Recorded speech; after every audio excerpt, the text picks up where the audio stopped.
everybody!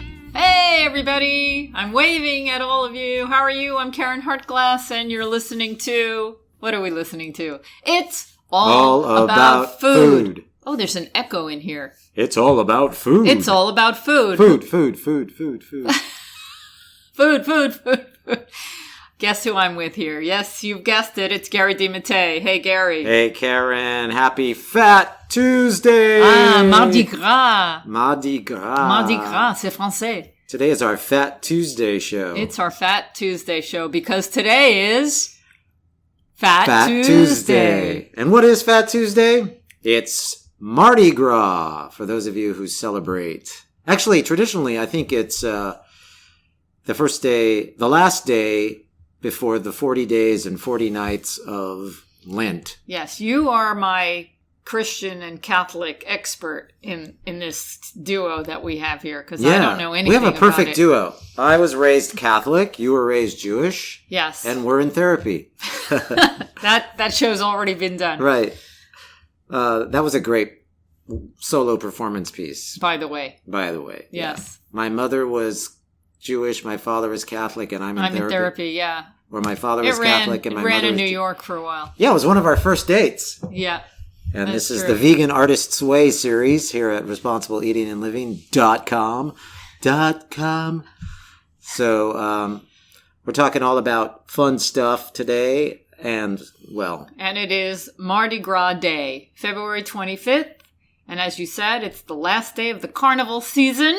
Right. As it falls the day before Ash Wednesday, which is the first day of Lent. The Lenten fast. The Lenten fast means for 40 days and 40 nights you're supposed to give up meat. And we think that's a good idea. Me too. Yeah. I guess I've been in Lent for 46, 7 years. I gave meat up a long time ago. Right. But I didn't do it for any religious reasons. But the funny thing is, you're quite spiritual. Probably more spiritual than a lot of religious people I know. Yes. So, amen to that one. Yeah, so anyway, I remember growing up and, they said you have to give things up. Why don't you give up meat, but eat fish instead? So that kind of is funny now because I think give up all flesh and, just stay in the Lenten fast forever because it's delicious. It's delicious. Plant-based, to be vegan. Good for us and good for the planet. I'm always curious. Now, I've said many times on this program, I don't mean to be offensive to anyone. And you're not. I am not a religious person. If any of you find inspiration in a religion and it makes you a better person, that's a wonderful thing. Right. I am not a religious person. I like making it up as I go along and doing things with integrity, with things that resonate to me as right. As the right thing to do, not because someone told me, oh, you should do this. When I get into that voice, if anyone knows me, you know whose voice I'm imitating. Right. Your mommy. It's my mom. And all of us are given direction from our parents. Right. You should do this, you should do that. And some of it's good and some of it is challenging to us. Right. We're given boundaries so that we can bounce off of them and make informed choices. Yeah. I'm being really diplomatic here. You are. Just go ahead. But it's okay. So if it's a day of letting it all go before the big Lenten fast, so let it all go. Tell us what you really think. I'm here to listen. Oh, that's good. Yeah. Well, I'm just wondering if Lent was one of these guilty reactions, or maybe people knew that they really shouldn't have been eating meat back then, because there are all kinds of religious references in all the religions that we shouldn't be eating flesh. But we ended up eating flesh, and so different religions came up with different ways to kind of compensate or get around, and maybe this is one way that we know we shouldn't be, so on this sacred time period, we're going to give it up just for a little while. Right, because we know it's wrong. Because we know it's wrong. And then we'll go back to being wrong. Until next year, folks. Stay tuned. Until the 40 days and 40 nights. But there was, as with all religions, there was an out clause, and that was you could eat fish. But we both know that eating fish is just like eating beef or chicken or pork or any of the other animals that are exploited and used for human consumption. And we learned that where? In the movie Finding Nemo by Disney. Right. Where we learned that fish are your friends, not food. Exactly. So why don't you just give it all up, and instead of going to 40 days, go forever, and you'll feel a lot better. And you'll be much more spiritual than those who think that what they're doing now is temporary. Because it's not temporary. It should be forever. You shouldn't eat animals ever. You may have more experience with this, but I know I've heard people who go through Lent and they, now more than ever, they give up something that they know they should give up. Yeah, it's not just meat. But then after that period is over, the response usually is, oh, I feel so good because I gave that up, whatever it was. Yeah, exactly. And so, you're supposed to give up candy, for example. You're supposed to give up chocolate, maybe, or something that you feel or consider decadent. Booze. A lot of people give up booze, but they use Fat Tuesday to just overconsume in all of those departments. It's a very, Mardi Gras is very hedonistic. And that's because they're thinking, well, I'm not going to be able to do this for another 40 days and 40 nights. And so they have a hangover for 40 days and 40 nights. But they never want to touch the stuff again. So a lot of bars are going to be really, going all out tonight. A lot of places, a lot of clubs will be. It's like a St. Patrick's Day kind of a... Yes. I want to stay on this subject, but take a little tiny detour in a humorous, joking way, Gary. But I'm thinking that after last night, you might want to give up chocolate. Yeah. Well, it's a great segue. So last night we were doing some work, getting ready for, our week, and it was late, and I had a few squares of dark chocolate, and I could not get to sleep afterwards. Yeah, Gary is very sensitive to caffeine. And this is all since going vegan, because I was like a 9, 10, 11 cup a day caffeine guy. And then on top of that, I drank a lot of Diet Coke. Liters and liters and liters of it. You used to have a lot of caffeine, but, you had other issues back then. Were you ever able to sleep back then? I really didn't pay attention to it. But once going vegan, my body got rid of all of the toxins, or most of the toxins. And you have more vitality now. More vitality, much more energy. And so a little caffeine goes a long way. So 3 squares of dark chocolate, I kept you up all night. I was on the ceiling all night. No more chocolate for you. At least not at night. Not at night, unless I'm driving across country or something, and then keep the chocolate coming. And it doesn't have to be a lot of chocolate, because, this was a little bit of chocolate. That's true. This was endangered species chocolate, and 3 squares of that, and I was up all night. I was doing housework. I was, cutting my 8x10 pictures and resumes and stapling them together. I was just, I was going crazy. Yes. Okay. So no more chocolate for Gary. Gary's giving up chocolate for Lent. Yeah, I'm giving up chocolate for Lent. Ha ha ha ha ha. No, but it's a good idea not to have it after 10 o'clock. It's for me. a good idea. Yeah. Well, there's a lot of good ideas about what not to do in the evening, either after 6 p.m. or 8 p.m. or 10 p.m., depending on when you got up in the morning and when you're going to wake up. Right. Exactly. Like one of the things that's trending, and I'm getting off the topic again, but intermittent fasting. Right. You have a big thing about that now. I do. It's great. Don't eat. Let's let everybody know what intermittent fasting is all about, because it's fascinating. So in the morning, most of us have something called breakfast. If you pronounce it differently, it's break fast. Right. Break fast. We're supposed to be fasting, and then we break it with some nourishment. And that fast should be around 12 to 16, even 18 hours, I'm hearing now, but at least 12 of no food.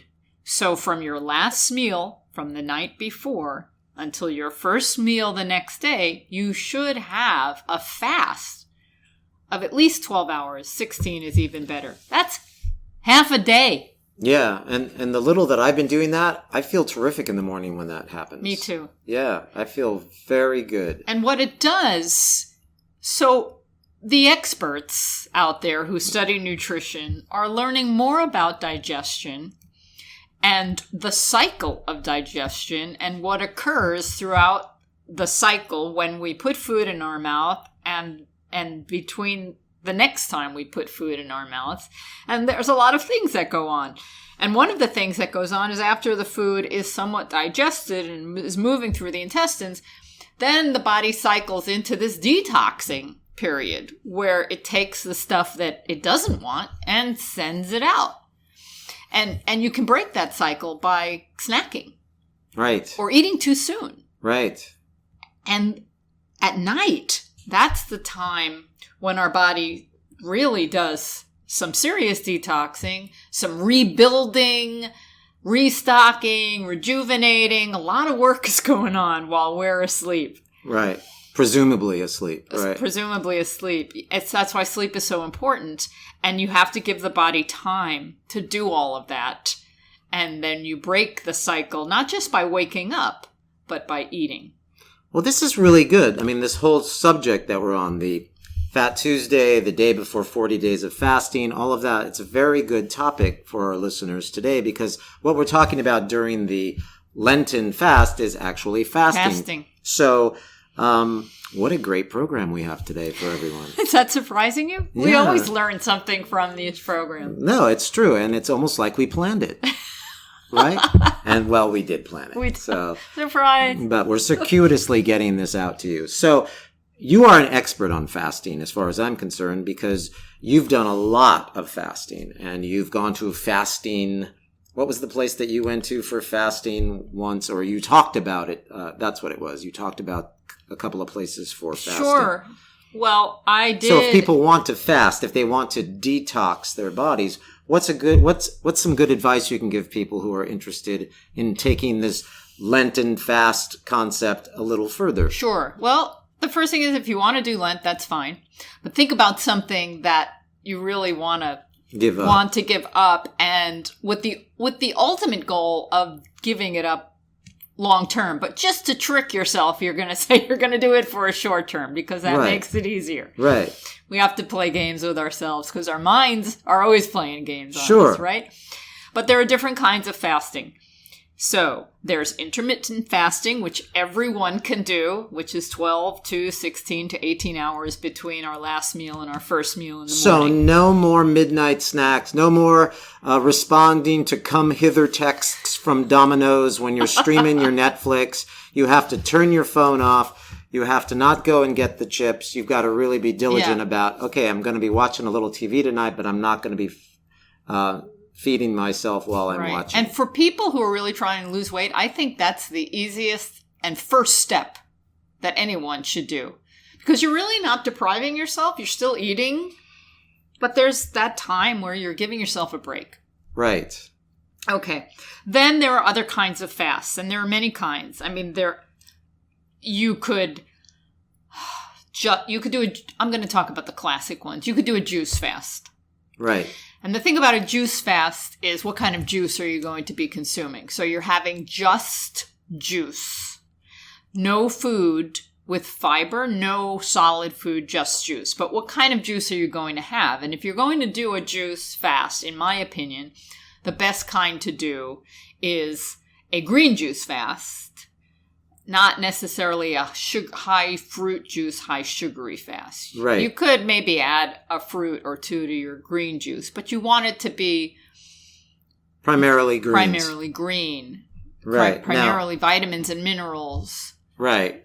So would you say that, how long would you say someone should do a juice Well, that's fast? a really great question. So some people could do a fast for a day. You could do it for 2 days. You could do it for a week.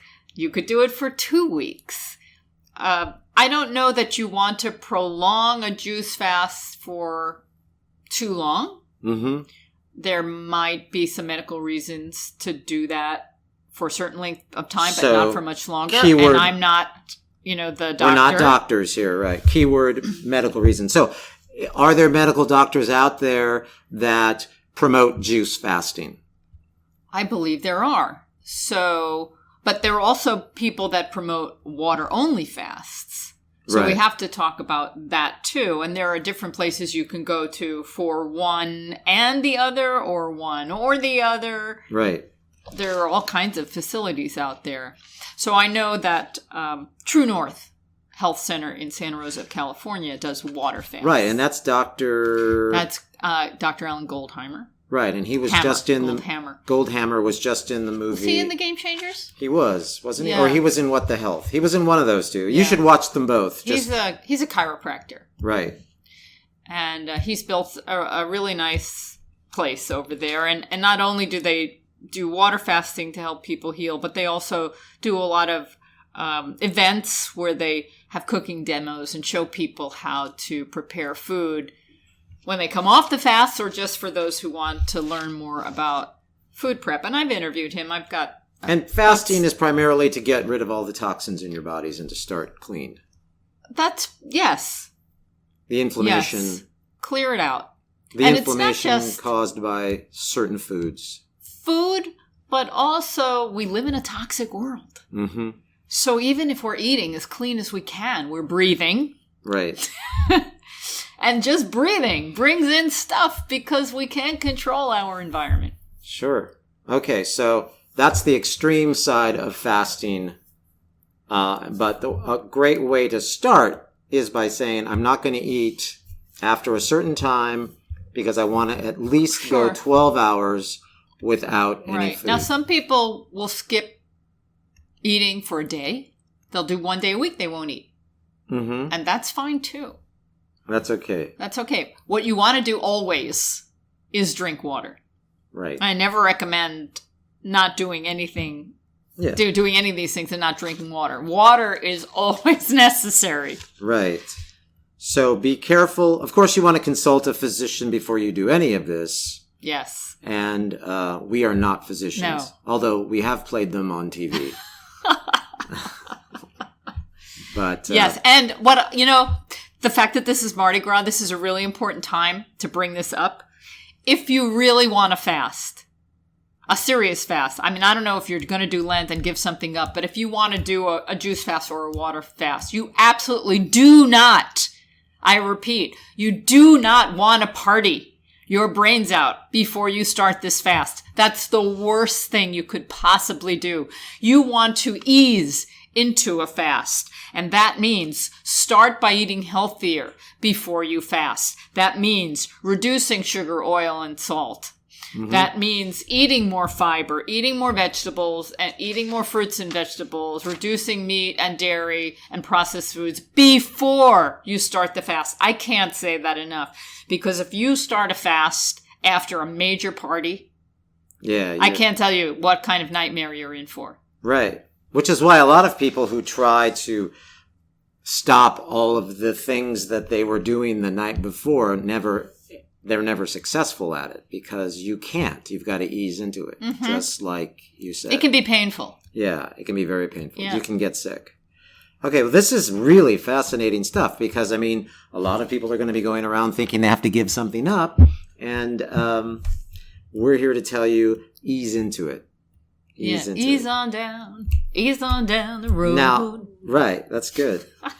Now, okay, so when you talked with people on this show who promoted a plant-based diet, and you've talked to many of them, a lot of the times I've heard people say things like giving up as opposed to other phrases.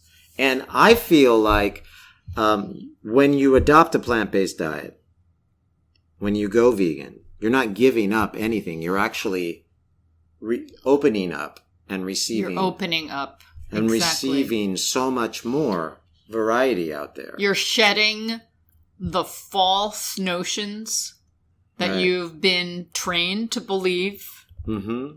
And then you're open, like you said, to And one of the things you're really open to, the wonders, but also you're open to understanding how magnificent a machine this thing you're living in is. Oh, yeah. Your body. Because all of a sudden you get clarity. And that's the thing that I understand every time I have a late night piece of chocolate. It's like I have clarity about what that chocolate does to my system. I mean, it really does remind me that this is powerful stuff. And I would sit and eat bar after bar after bar, not realizing what it was doing to me. And now a few squares, and I'm just aware of how it affects me, as well as a cup of tea that has caffeine in it, or a cup of coffee, or and it's nice because you're back to doing things naturally within moderation. I have my own mission of what I want to share on this show and in my life. And I've said this many times before. I come from a place of wanting to reduce pain and suffering.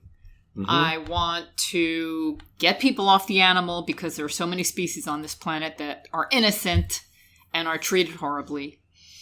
But I want to do that from a place of joy, bring people to the light, bring people to yummy, delicious food, no deprivation. You feel better, and it's infectious. You want to share what you've discovered with everyone else, and I'm waiting for that viral effect to happen. I think it's starting to take off, where we get some momentum going. But I also believe it opens up our minds to seeing the world the way it is. Right. And we have been manipulated and brainwashed and influenced over centuries. Right. Longer than that. Right. And it's really hard to shake that off. Yeah. For example, why do humans, for the most part, not all humans, I'm talking to one that doesn't believe this, and this is a heavy question, and but I'll ask it and send it out there to our listeners. Why do some humans, think that they are better than the animals?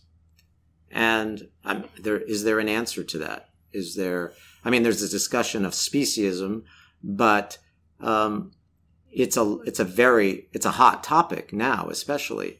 So why is that? I know you've interviewed a lot of folks on this show, Melanie Joy being one of them, who wrote a book called Why We Eat Cows. Why We Love Dogs. Why We Love Dogs. Eat pigs and wear cows, something like that. Yeah, Why We Love Dogs.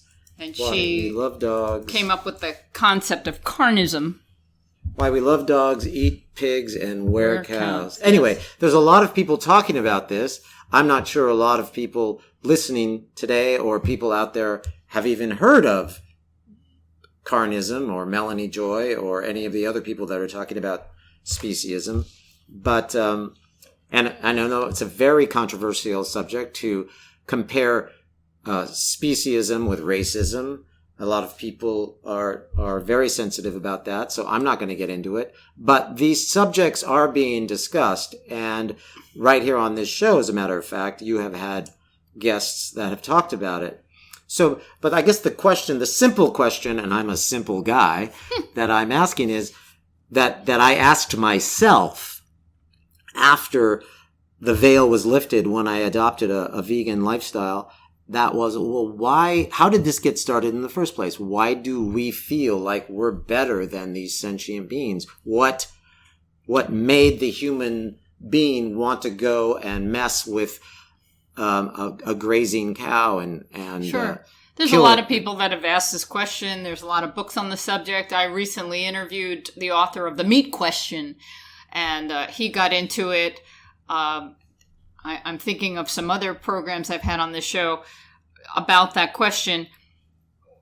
Which are all archived, by the way, at Responsible Eating and Living. And I even go back and review them. Right. They're great. Because there's so much information in there.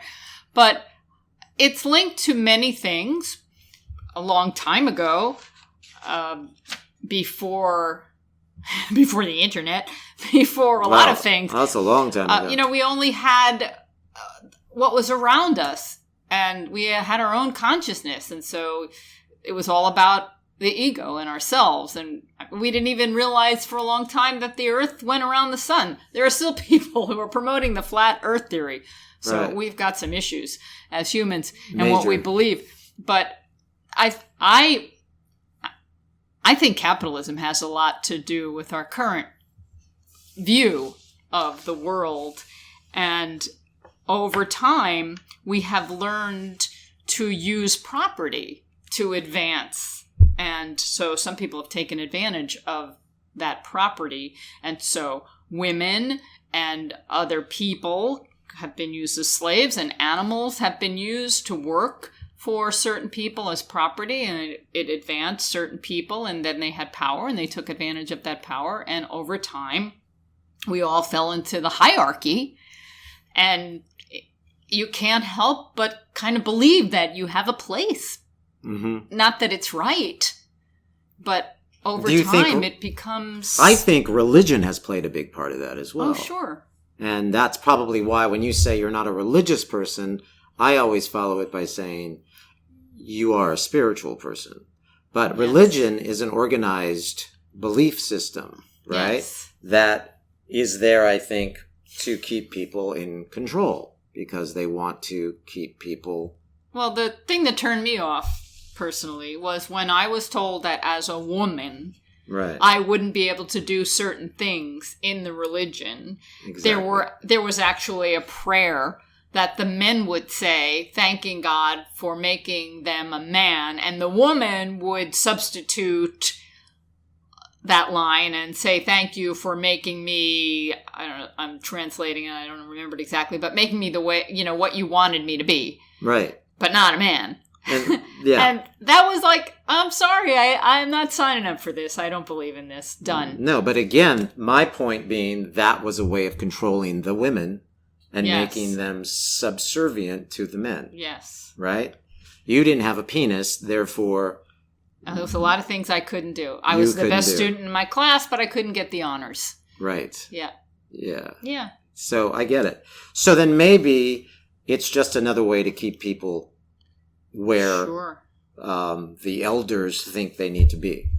And so what we're saying is, again, when you adopt a plant-based diet, when you go vegan, your world will open up and you will see how when you connect the dots, a lot of these things, this show is called It's All About Food, but a lot of the things are, the reason we call it It's All About Food is because it is all about food. People were hungry. People needed to eat.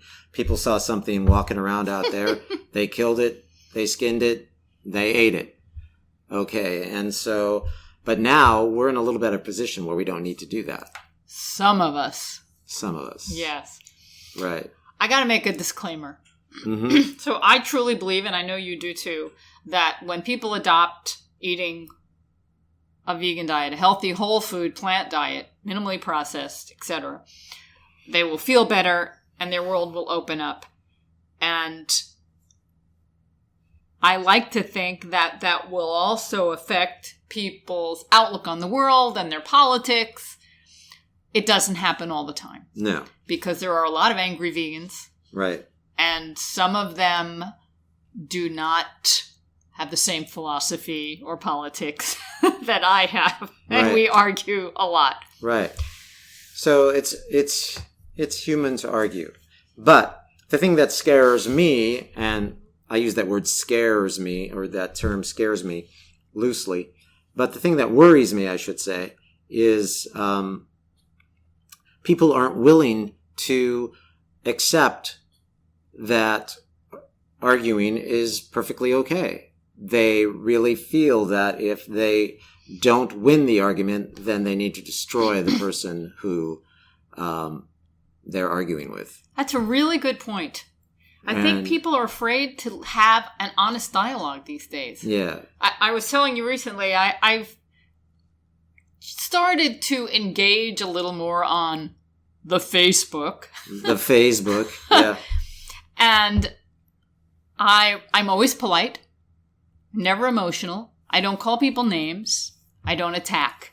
Right. But I will, if somebody says something that I don't agree with, I ask a question.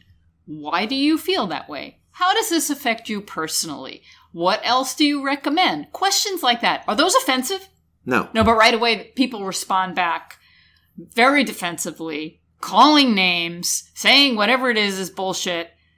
And we're really at this unhinged state now. Right. Where we don't know how to have an effective dialogue. We don't know how to communicate anymore. And that's the thing about being what I consider being an American, is that you can disagree with me and I will defend your right to disagree with me. But some of these folks that are out there now, engaging, I guess you could say, with you on social media or even in public, but they are seriously out to destroy you if you disagree with them. So what we're saying to you is that we are here to have a conversation. Right. And we're happy to have a conversation with you. And if you don't agree with us, you can either call in and have a conversation live right here, or you can send an email to info@realmeals.org. And I want to share a recent comment with someone who wrote in and asked a question, and we had a little back and forth. So the question had to do with people who have lived over 100. And this particular person wrote in and listed 5 centenarian doctors who have all lived over 100. And his question was, what's the ideal diet? And shouldn't I base what I'm doing on these few doctors that have lived over 100? I thought it was an interesting question, and I wrote back and said, yeah, there's something you can learn from these people, but it's only 5 people, and we can't really base everything on this very limited sample. So why don't you read to us what you said, because I thought it was fascinating. Oh, thank you. I will. So read the letter, and you can keep the person's name out of this. Okay. And then read your response. Good. And then read their response. I will. This is a good thing to do. I think it is good. So the question was, the best health, diet, and exercise would be learned from what a centenarian and doctor, both in the same person, have been doing, as they must have been doing something right all these years. Age 105, Dr. Shigeaki Hinohara from Japan consumes a small amount of milk and olive oil every day for smooth skin and smooth arteries. Age 104, Dr. Ephraim Engelman, famous rheumatologist.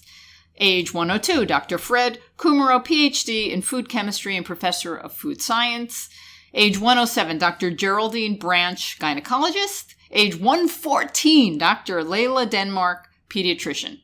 And he writes, all 5 centenarian doctors eat a proper balanced diet in the proper food groups. All 5 take no vitamins or supplements, since no living creature does either. All 5 eat a small amount of animal products 3 times a day for health reasons and longevity. All 5 never sold any products to the general public. If you know of anyone with better advice I should follow than the 5 listed, let me know their name, age, credentials, and track record. Okay? I thought that was a really interesting message, and I was happy to respond to it. So I wrote, thanks for your question. Yes, you can learn something from this small selection of people, but you cannot assume that what they chose would be the ideal for everyone, or even most people.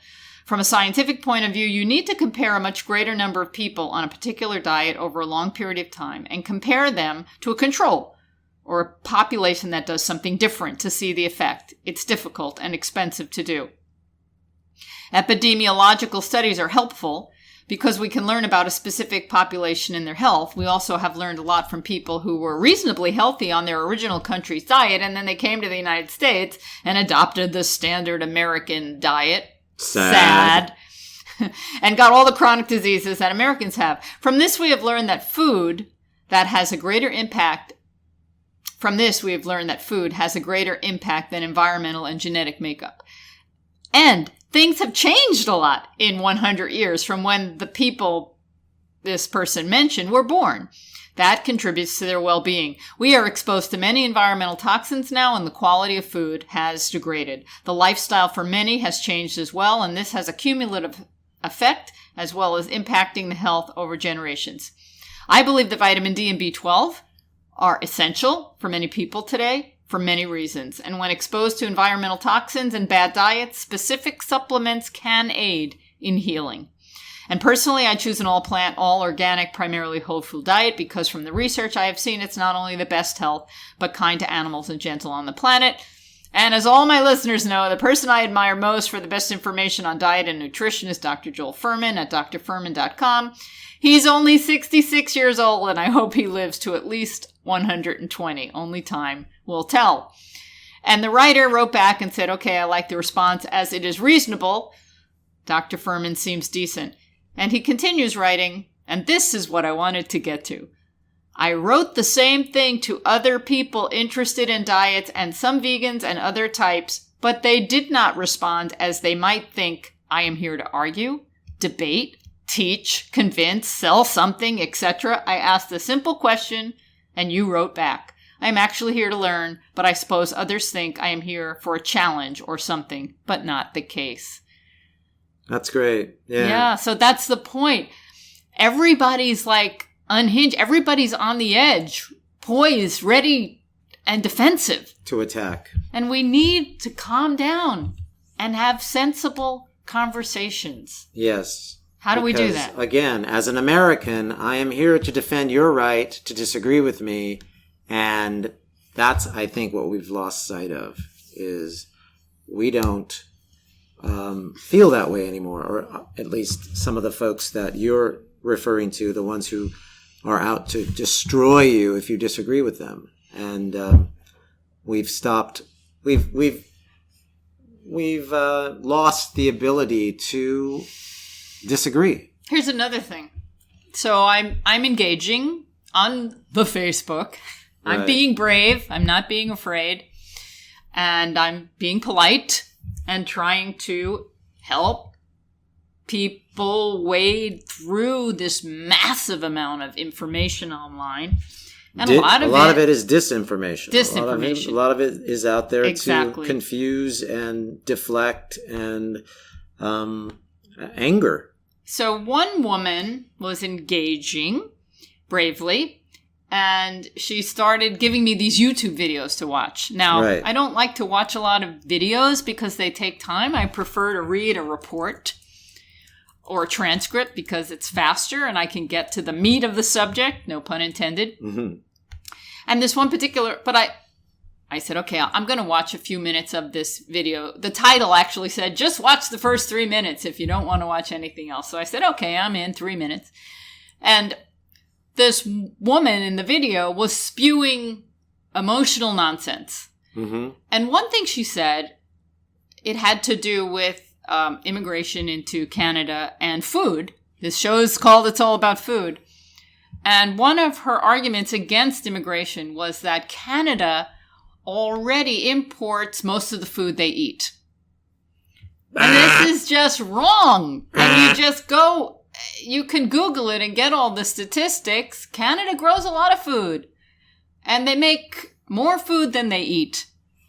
And and that's the disinformation that many people will just take as gospel. Exactly. And another piece of that is some of that food is raised to feed animals, to feed people. Right. And if you take animal out of the equation, you can grow a lot more better quality food for more people. Right. And it's delicious food. And a lot of people don't want to hear that because they want their meat. And so what we're here to do is not to preach, but we're here to give you an opinion.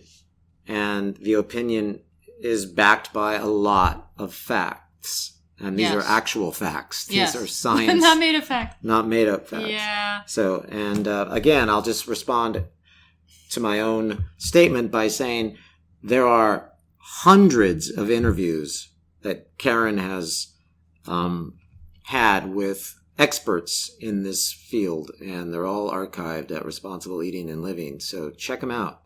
And once again, if there's a video or an article or something that has moved you and you feel compelled to believe it, and maybe some of it is against what some of the things we say here on this show, let's talk about it.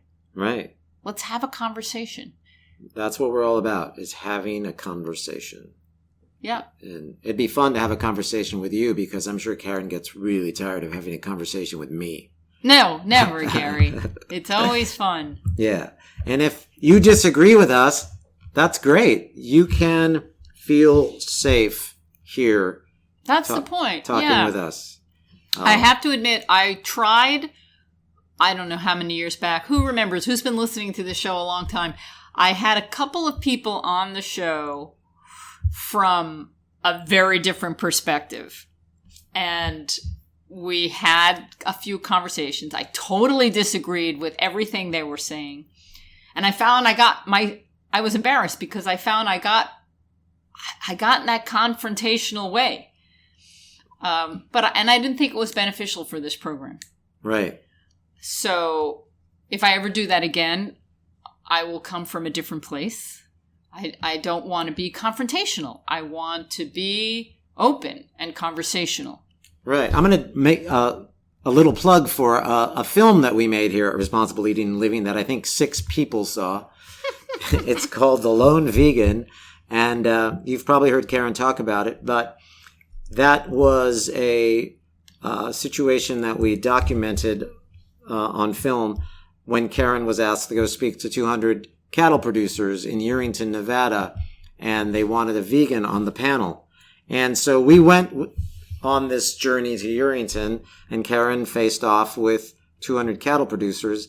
And so she's very well skilled now at this, and so you are safe to chat with her because she's preached to the fire. They liked me. That was the bottom line. Yeah, they listened and liked me. They listened and liked you, and you sang the national anthem, and they ended up by saying, well, you have more balls than our bulls. Yes. Now, you can watch that film anytime. It's at responsibleeatingandliving.com/lonevegan.htm. Right. And it was preaching to the fire. And that's what we're talking about here. Sometimes, it's nice to preach to the choir, and a lot of folks, unfriend the people that disagree with them on social media, and they just keep that group of people around them that agrees with them. But what we're suggesting is, let's try and let that wall down and, engage with all the citizens that are around us. And yeah, sometimes it's uncomfortable. Sometimes it's even, it even gets you sick once in a while. But if we don't make an effort to reach out across the aisle and embrace those that disagree with us, then we're never going to move forward. It takes courage.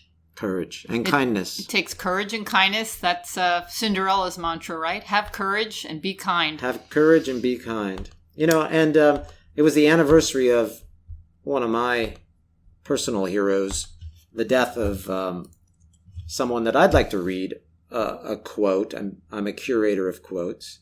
And those of you who are fans of Ghostbusters, the original series, will remember Harold Ramis, who did much more than Ghostbusters. He was an actor and a director and a writer. Anyway, one of my favorite comments of his, which I will read to you now, as I think apropos to what we're talking about. He died on February 24th, 2014, I believe at the age of 69. But he said, "You have to live your life with a certain blind confidence that if it's your destiny to succeed at these things, it will happen. If you just continue to follow a straight path, to do your work as conscientiously and as creatively as you can, and to just stay open to all opportunity and experience. There's a performing motto at Second City, to say yes instead of no. It's actually an improvisational rule. It's about supporting the other person. And the corollary to that is, if you concentrate on making other people look good, then we all have the potential to look good. If you're just worried about yourself, how am I doing? How am I doing? Which is kind of a refrain in Hollywood. You know, people are desperately trying to make their careers in isolation, independent of everyone around them. And I've always found that my career happened as a result of a tremendous synergy of all the talented people I've worked with, all helping each other, all connecting and reconnecting in different combinations. So, ... Identify talented people around you, and then instead of going into competition with them or trying to wipe them out, make alliances. Make creative friendships that allow you and your friends to grow together. Because someday, your friend is going to be sitting across a desk from you, running a movie studio. Now, of course, that was Harold Ramis talking about the business of show.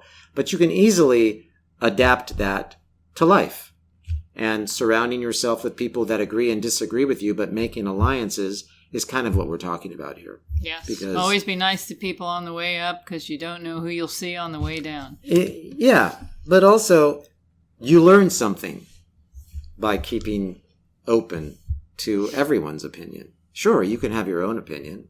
But those cattle producers, that was a metaphor for how rigid people can be about their own beliefs and thinking what they're doing is actually good for the animals. Well, that's why it takes so much courage to change, because it rocks people's foundations that are built on exploitation and abuse, and we don't want to see that. No. I mean, there were a lot of people, a lot of those cattle producers actually thought that they were helping the animals. Sure. By keeping them on feedlots, by forcing them to eat food that they normally don't eat, by injecting them with hormones, and then slaughtering them, or shipping them out to be slaughtered. They never really did any slaughtering on the feedlot. They just fattened them up. My mother brought me to our family physician when I was 15 years old, and I said I didn't want to eat meat. And this incredibly smug, slim, tan doctor, who really looked like he thought a lot of himself, his answer to me was, it's okay to eat cows because when we eat them, we give a lot more life to more cows. More cows get to live, get the opportunity to live because we're eating them. And that was the end of his explanation. Yeah. What? So, sure, a lot more cows get to live. They're, like you said, their moms get artificially inseminated in a very unpleasant way. They get ripped away from their mothers. Their lives may not be very nice, but they get to live. How nice is that? They get to live a very short time on this planet.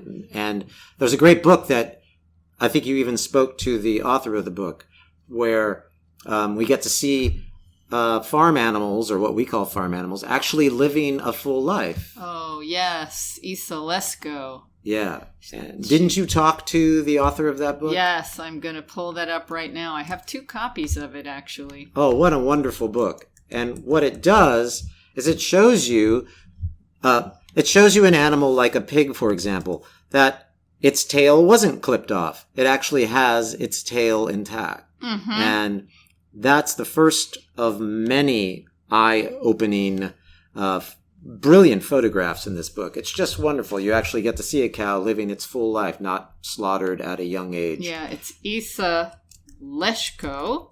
Isa Lesko, yes. And she has a book. It's mostly photographs. Mostly, and they're beautiful. Allowed to grow old. Allowed to grow old. Yeah. So when that doctor told you more cattle get to live, what the doctor didn't tell you was that more cattle get to live a very short life. A very short, abused, unpleasant, unnatural life. A very painful life. Mm-hmm. A very unhappy life. And then you get to eat it. All of its flesh with all of the hormones it excreted after living a pained and scared life. Right. And those hormones can't be good. No.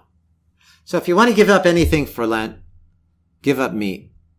And just keep giving it up. That's my message on this Fat Tuesday. That's good. And another thing that we talk about a lot, you and I, as a team here at Responsible Eating and Living, is how to rename some of these sayings, like kill two birds with one stone. One of the things that you have said over the years was free two birds with one key. I'm not the author of that, but there's lots of expressions like that we need to rescript. Right. So how would we rescript Fat Tuesday? Yeah, now, I didn't come up with a name before we started this program, so I can't say I have a response for that. Yeah. So, but you did. You said... I said Fun Tuesday? Fun Tuesday, right. Yeah. Something like that. So if you have an idea of how to rescript Fat Tuesday, because we don't want to fat shame anybody or anything, or even any holiday, help us out here. Once again, you can write to us at info@realmeals.org. info@realmeals.org. Okay, one of the things about Mardi Gras and Fat Tuesday is food. Right. And everything, at least here in the United States, is influenced by New Orleans. Cajun food, and right? The Cajun food. And we're not going to give you any recipes for Mardi Gras, but if you want to make anything Cajun, right, just add Cajun spice.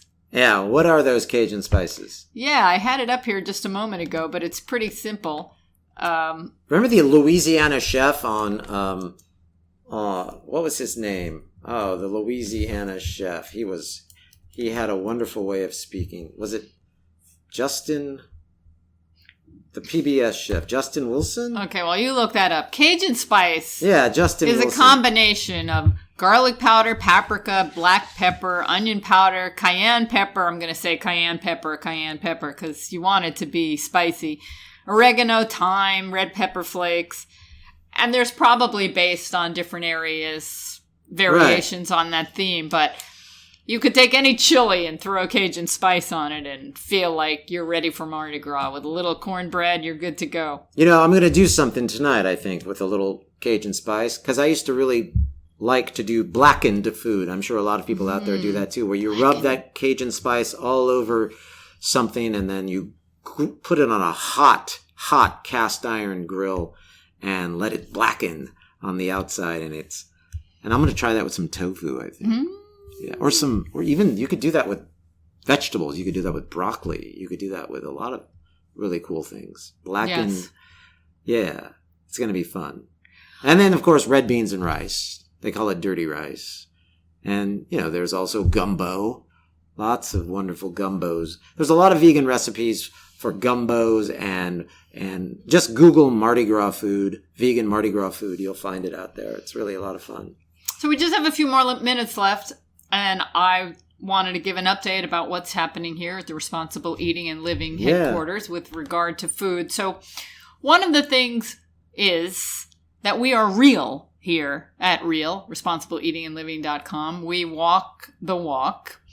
And I like to share what we do here at home in our home headquarters. This week, I've got sauerkraut fermenting in the cabinet. Right. And it's about a week of waiting. I think I'm ready to harvest it and put it in the refrigerator. I could wait longer, but I think a week is about a nice time. I've got almonds that I have soaked and skinned, and I'm going to turn them into yogurt tomorrow. Yes. And I've got something I haven't done in a really long time is I have sunflower seeds sprouting, and I'm so excited about them. They take about 9 days. It's a long time. Yeah, I call it the aquarium. You have the sprouter. Tell everybody about our sprouter, because it was from a friend of yours who had a company who's no longer with us, right? Yes. He passed away. It's I have a Fresh Life sprouter, and it was recommended by the Sprout Man. The Sprout Man, yeah. That was Steve Meyerowitz, who unfortunately passed away a few years ago in just a horrible car accident. And you spoke to Steve many times. I love chatting right? with him, and he had wonderful recommendations about sprouting. You could find more about him. His sons are running the organization now at sproutman.com. But he inspired me to buy one of these Fresh Life sprouters. And what I liked about it was it enabled me to make my favorite sprouts, sunflower sprouts, which I otherwise found hard to do. Other people recommend making sunflower seed sprouts in dirt beds. And I really didn't want to go there. Right. But I could do it just with water with this Fresh Life sprouter. It also enabled me to make broccoli sprouts, which are also difficult to sprout otherwise. You want to make sure that you have seeds from a certified, reputable source. Right. Make sure that's very important. Yeah, and you might want to listen to my archived interviews with the Sprout Man at responsibleeatingandliving.com. And if you need help navigating them and you're interested more in sprouting, let me know at info@realmeals.org. I'll send you the links. Happy to do that. So I'm looking forward to... info@realmeals.org. Remember that. info@realmeals.org.